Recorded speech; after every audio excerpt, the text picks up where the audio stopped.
Since that day that you had the talk with your parents and you decided to take that, course change from being a dentist to now acting, have you ever thought back about it? No, Never? never. It's never crossed your mind to go, No. There were a couple times, I remember I was waiting tables.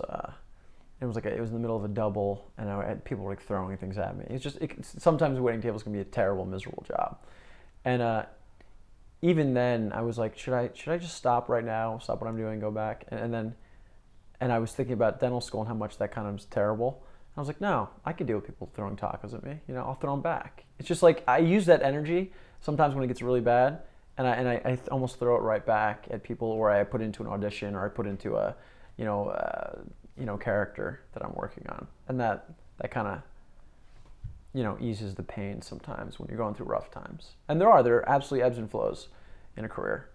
Sometimes you're working every single day for 5-6 months. Sometimes you can't get an audition. It's crazy. So since you have that athlete's mentality, do you have an ability to say, okay, I'm now taking off my apron or my name tag or whatever.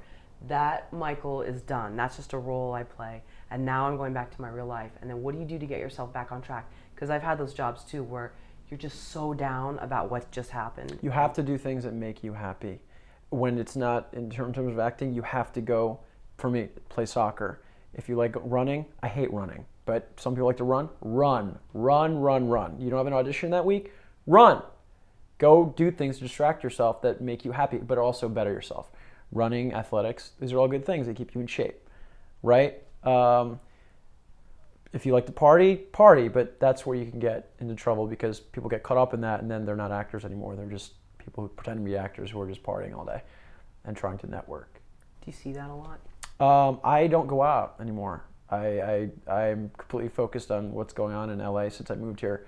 I don't really go out. If I go out, it's with friends or people I like to hang out with, like a close circle, and I rarely drink because that's something that doesn't really help me anymore. I did enough drinking in New York. I partied a lot in New York, so it's here. It's in LA for me. It's work and being an artist and just bettering yourself as an actor. Do you remember the day that you had that decision? Because that's an amazing epiphany, especially being young, handsome. I'm sure there's all these opportunities. You get a lot of attention when you go out, but then there is a flip side, and then years can be wasted. When I got here, I realized what I was up against. I got here, about a year ago? And I saw how many actors were here. In New York, I knew there were a lot of actors, and you're competing with all those actors. But here, you're competing with probably 10 times the amount of actors.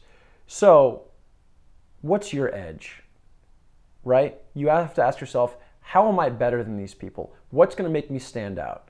You have to look better. You have to be a better actor. You have to be everything. And what is drinking really going to do for me? That completely goes against everything that I was doing. So I started to go to the gym. I started to research more classes. I started to surround myself with artists. I joined a theater company. And that's how I actually did that play Trust, which got some pretty good reviews in LA Weekly recently. So that was a success because it was like I didn't have any auditions going on. Go join a theater company.